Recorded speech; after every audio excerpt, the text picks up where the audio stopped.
Hello, everyone, and thank you for joining another episode of the Educational Leadership Podcast. We have another very special guest. And before we introduce our guest, I want to give a shout out to our co-host, Corinne French. Yay, yay. Can't wait to get started today. Yay. Love it. Okay. And before we get into our interview, we do want to also give a shout out to our sponsor, Ideal Impact. Ideal Impact's given hundreds of millions of dollars to school districts, 700 million in Texas so far, zero out of pocket to the district, and recurring revenue every year. And so over 180 districts so far. So if your district needs funding that doesn't involve the government, doesn't involve taxpayers, reach out to Ideal Impact. All right, now we have our guests, and I'm going to do my best to pronounce her name correctly. It's Irene Greaves. Right? Almost. What? Did I get it wrong? You did it. Irene. Oh man. Irene Greaves. I'm probably just gonna make it worse. So welcome. We're so glad. We're so glad you're here. Before you get started, I want to say something about our guests. Sometimes are trustees, sometimes they're superintendents. This is only the second time we've had a book author. So we had a book author before, and now we have another one. But I want to tell quickly how I met you. I wasn't in my best state. I was really tired. I was a little worried about being stuck in Austin after the Texas Council of Women's School Executives conference. Absolutely loved it. But I was a little worried I was going to be stuck in Austin. So you sat down beside me at the dinner and just you just introduced yourself. And I usually do that. Usually I'm really personable and full of love and happy. And here this beautiful, bubbly person sits down beside me and we start talking. And so I'm glad to have you as a guest on our podcast. I cannot wait to get started about your book. Will you tell us a little bit about yourself, your book, how you got started, and knowing that lovescaping is important? And then we'll get started with an organic conversation about it. Wonderful. Thank you so much, Corinne and Gary, for having me here today. It was such a pleasure speaking with you, Corinne, at the conference, and it's an honor to be with you and share the work of my life with your audience, because lovescaping is the work of my life, and I identify as a lovescaper. And so I am originally from Venezuela, and I've had the great privilege and opportunity to live, study, work, and volunteer around the world. So I left home 18 years ago, and in those past 18 years, I've lived in Europe, in Africa, in Asia, in Central America, and now I'm here in North America. And I've always worked in education and community development. And what I learned from all of those experiences of teaching, of living and loving across differences, so many different communities, diverse communities around the world, I learned that love transcends all differences.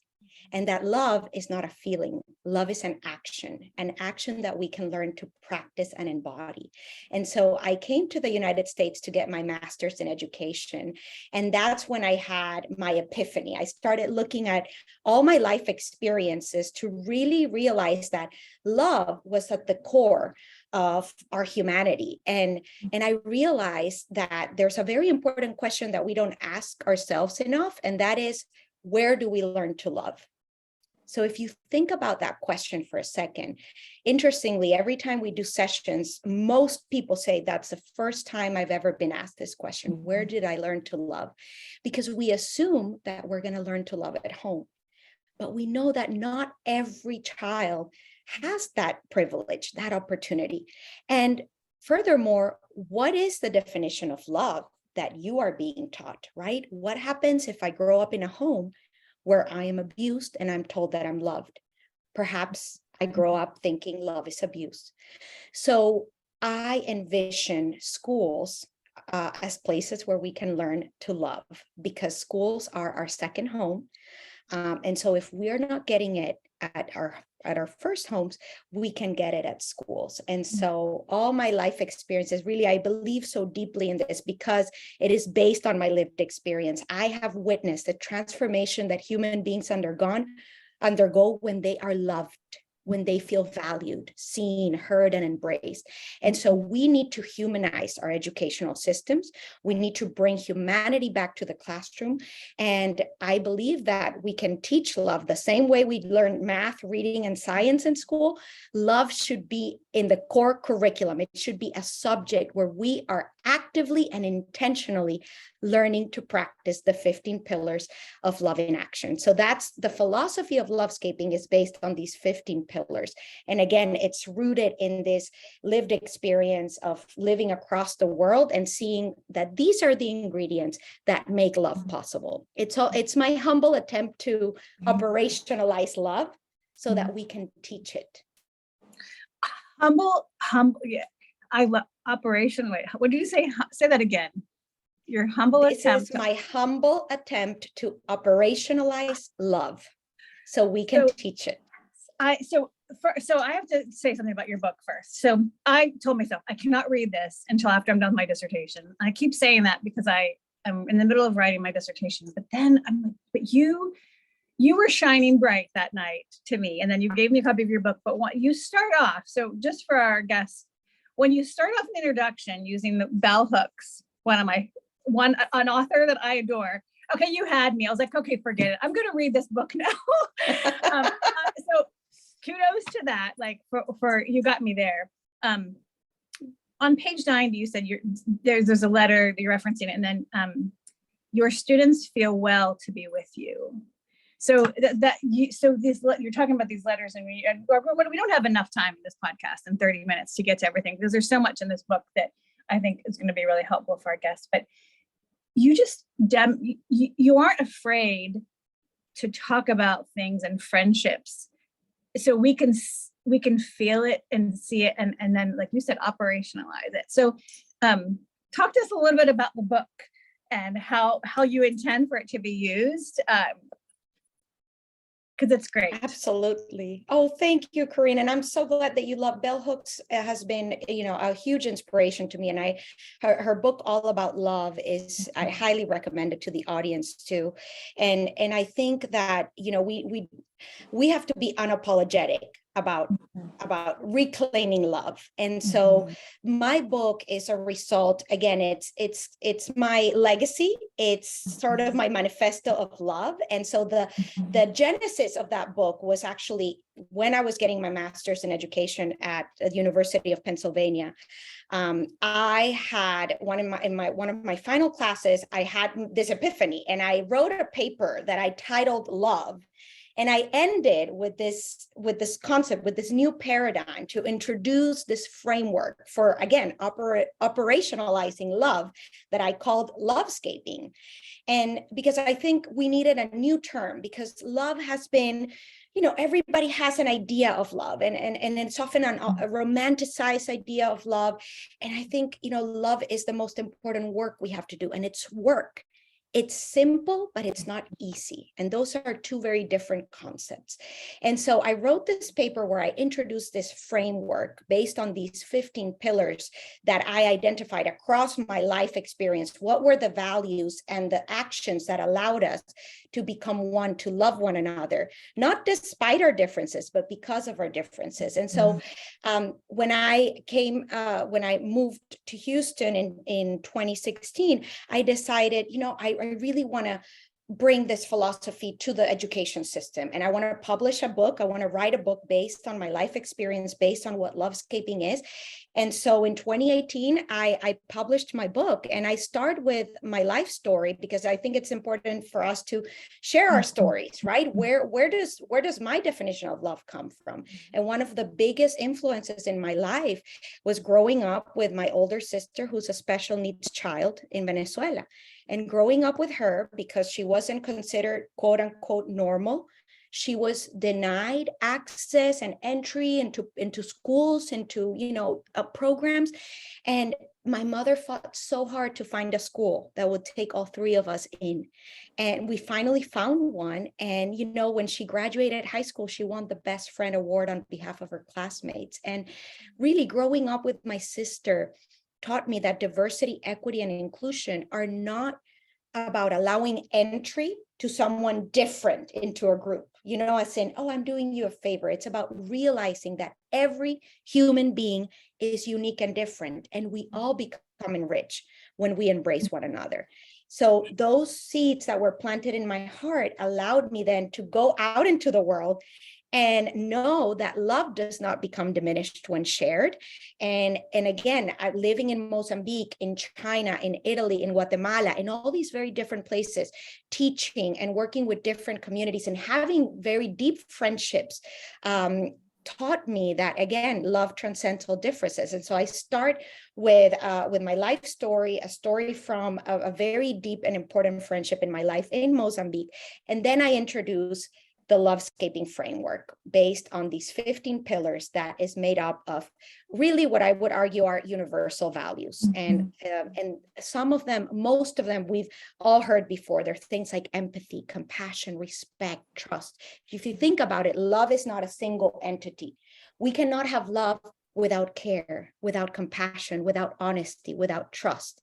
And so it sounds so simple. And yet I believe that as a society, we have failed to really, again, consciously and purposefully and intentionally teach love. What does that look like? What does it look like to be humble, to answer in a humble way, to practice empathic listening, to learn how to communicate, right? How to communicate my needs, how to identify my emotions, all these core human skills. I like to call them core skills. And so the book is really an introduction and a framework, to the Lovescaping framework. And this is not just for educators, but really for everybody. My goal was that even a child that reads at the third grade reading level can read this book, because to me, it's important that we explain concepts that can be deep and profound in a simple way, and that everybody can use this as a guide to reflect on their own relationships, whether it's work relationships, personal relationships, because it all comes down to relationships at the end of the day. So the book is a guide that you can use to kind of evaluate and self-reflect. How is my definition of love different from Lovescaping? And how can I incorporate maybe some of these pillars in my life? I invite readers to unlearn where necessary, because, oftentimes if we grew up learning a certain way of love, we might have to unlearn that in order to learn a better way. And so I invite readers to become more intentional, self-aware humans that are really thinking deeply about their practice of love, and love as an action and not just as a feeling. No, I really appreciate what you're saying there around love. I'm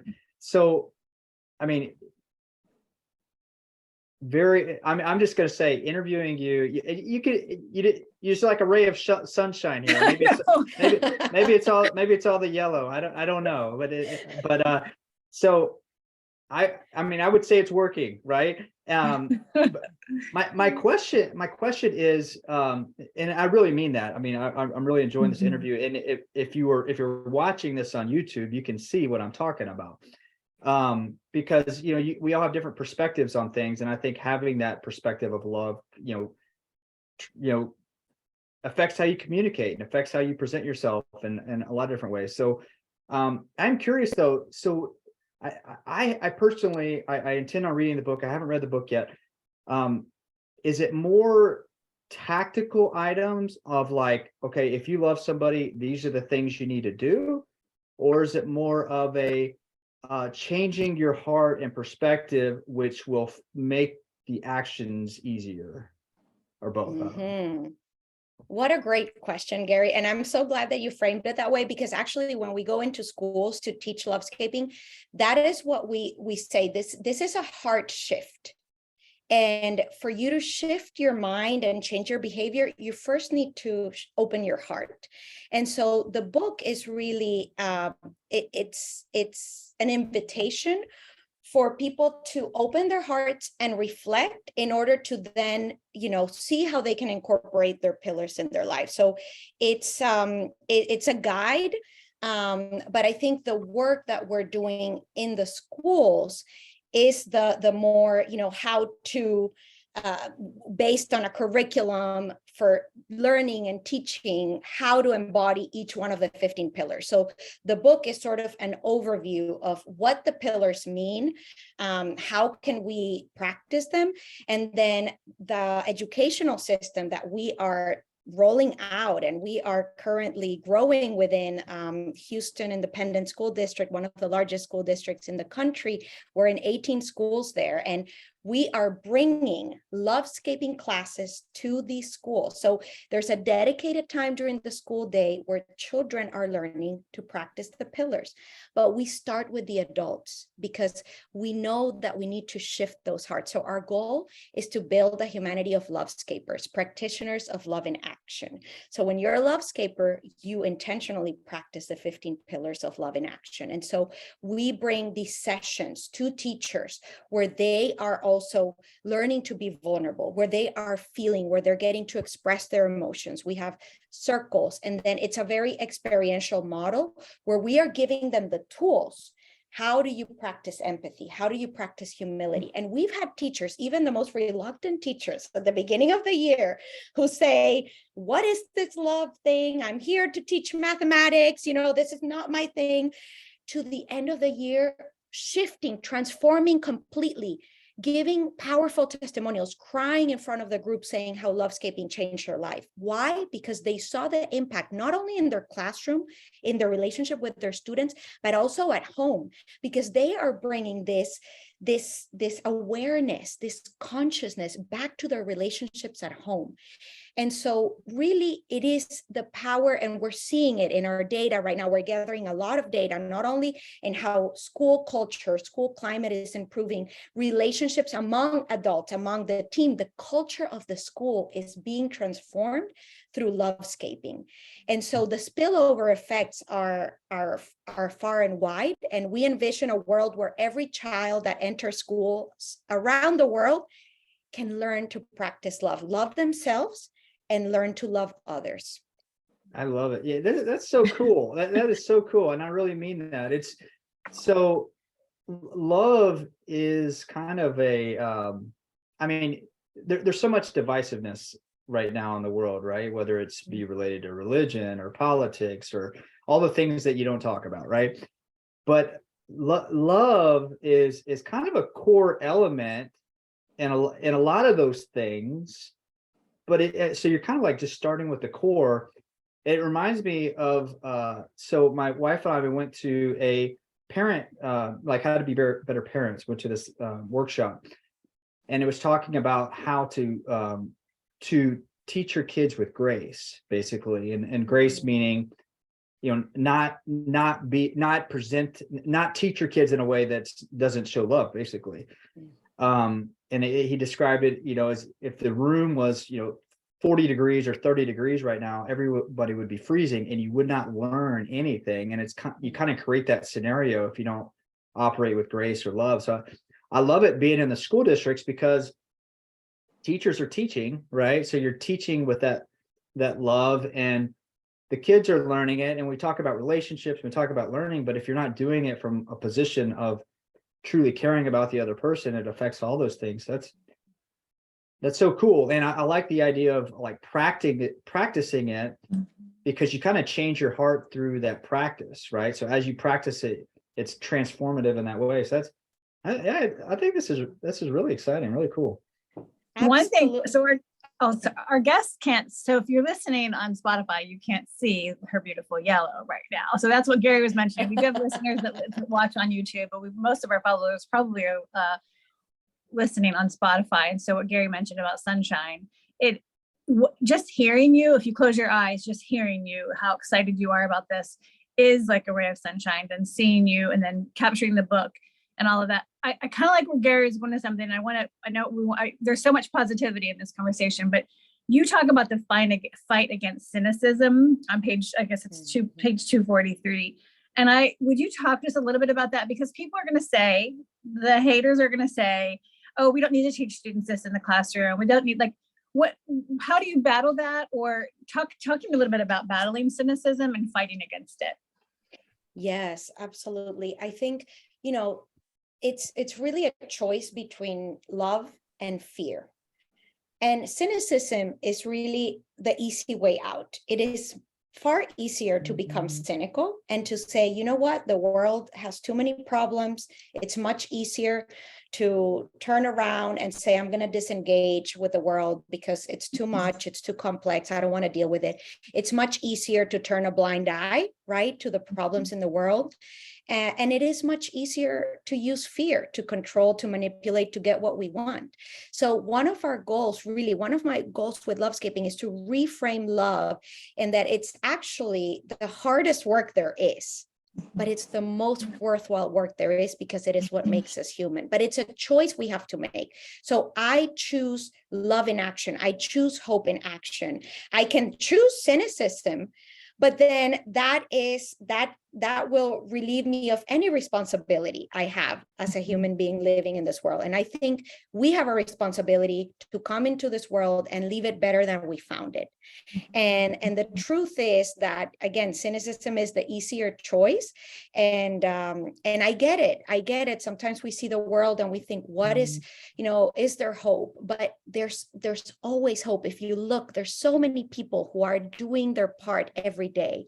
And so love is much harder work, because it is so much harder to be patient, to extend that grace that you were talking about, Gary, to know how to manage and self-regulate, to practice empathy, to understand instead of judge.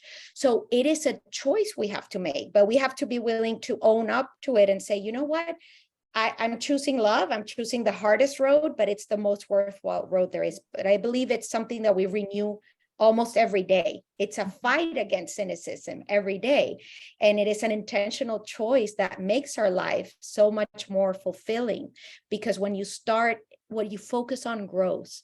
And so whenever you focus on what you want to see out there, that's what you're going to get. I love that.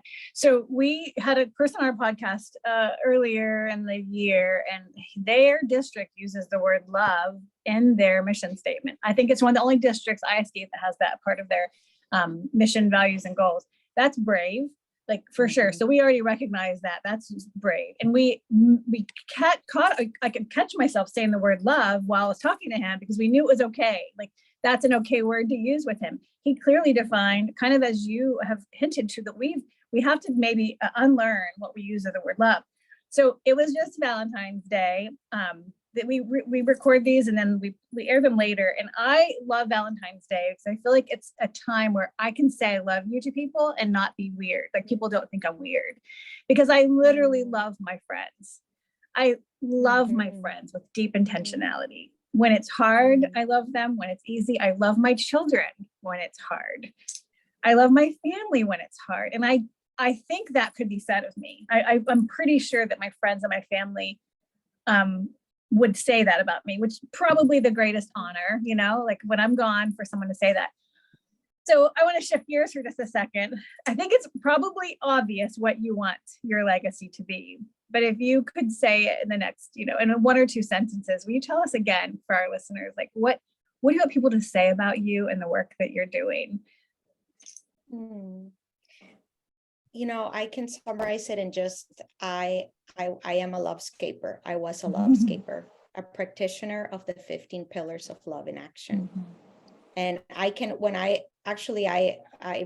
reflecting back on my life, I can say, I'm so privileged and grateful that I've been able to love so many different human beings around the world.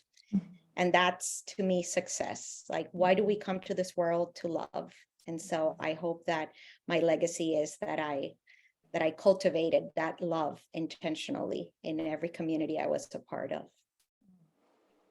You have with me. I'm so glad that you noticed me and decided to let me be part of your work. And I intend to use this in my practice when I'm encouraging other trustees. I'm going to be teaching a session soon about the emotional health of trustees, and I'm going to reference some things that you mentioned in here. So I know Gary probably wants to ask the last question, so I'm going to just take my last minute just to say thank you for recognizing me. I mean, you went out of your way to just make sure that I knew that I was loved by this other person on the planet next to me at a table. And that's action. You put that love into action. And so I thank you for that. And I'm excited for you. And we are excited to share this podcast with our listeners. So thank you. Corinne. That's such a cool story about how y'all connected. And I was having a conversation with one of my mentors recently, and he was talking about, sometimes when you're just in motion, things happen. Like when and you were out at a conference and made this connection. And so that's very exciting. Mhm. And this interview was just, it's different, and it was in a very positive way. And I'm excited that we were able to meet. Irene, is that right? I don't know. Almost. Oh, okay, I got to work on that. Well, before we close out, is there anybody in public ed, maybe a superintendent or board member that you've met that you think would be great to come on here and share their story? Absolutely. I think, you should invite one of our principals, actually, one of our superintendents in Louisiana. Her name is Toyua Watson Backus, and she is the superintendent of the Concordia Parish School District, and she is really at the forefront of transforming education, and she brought Lovescaping to her district, and it is remarkable to see the change that is happening there.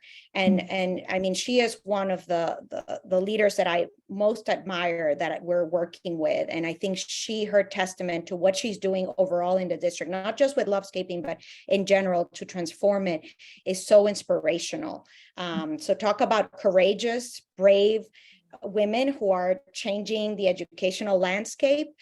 Definitely Superintendent Watson Backus at Concordia Parish should come on this podcast and share her leadership. Yes, you will be Love enriched it. by it. Thank Yes, you. we will reach out to her, and I know we're running short on time here, so we'll go ahead and close out. Corinne, thank you for being an amazing co-host as usual. And Irene, is that right? Irene. He's getting there. He's getting there. I'm getting We closer just need to every have, time. we'll have you come back again and Yes. you'll get it. All right. Well, now we know who the smart person is on the podcast. All right. And it's not me, by the way, obviously. Yes, it is. Brave and courageous for just a hot second there. You are so brave and courageous to even do these things. But our heart is to truly help impact public education in the best way possible, and all education and all leaders. And so Gary is brave and courageous to do this with me. So yes, it's so many amazing guests. I'm so glad you were to make it on the podcast. And for those of y'all that are tuning in, we just want to give a shout out to our sponsor one last time, Ideal Impact. Hundreds of millions, over 700 million given to public ed, over 180 districts, and it's zero out of pocket to the district. So if your district needs funding, reach out to them. And for those that have been listening in, stay tuned for future episodes of the Educational Leadership Podcast.